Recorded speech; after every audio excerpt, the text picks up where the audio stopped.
Ibu negara Iriana Joko Widodo terpeleset dari tangga pesawat saat tiba di Bandara Ngurah Rai Bali untuk menghadiri konferensi tingkat tinggi atau KTT G20 Senin 14 November.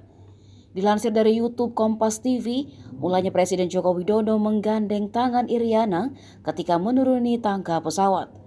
Mereka baru tiba di Bali setelah meresmikan Masjid Sheikh Zayed di Solo, Jawa Tengah. Video tersebut dengan jelas memperlihatkan Iriana yang mengenakan pakaian kebaya berwarna pink itu jatuh terpeleset dari tangga pesawat. Presiden Jokowi juga hampir terjatuh karena tangan istrinya itu memegang tangannya.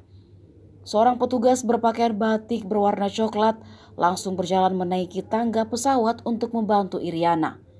Namun saat hendak diberi pertolongan, Jokowi terlihat mengangkat tangannya, seolah memberi aba-aba kepada petugas untuk tidak membantu. Sementara dari atas tangga pesawat, seorang perempuan dan pria keluar dari pesawat yang langsung membantu Iriana untuk bangkit. Saat itu Jokowi terlihat berdiri di samping istrinya yang sedang dibantu oleh dua petugas atau ajudannya. Terkait insiden Iriana terpeleset itu, pihak Sekretariat Presiden pun mengurai kondisi terkini sang ibu negara. Pihak istana memastikan bahwa kondisi Iriana kini dalam keadaan baik usai insiden tersebut, kata Deputi Bidang Protokol Pers dan Media Sekretariat Presiden Bey Mahmudin.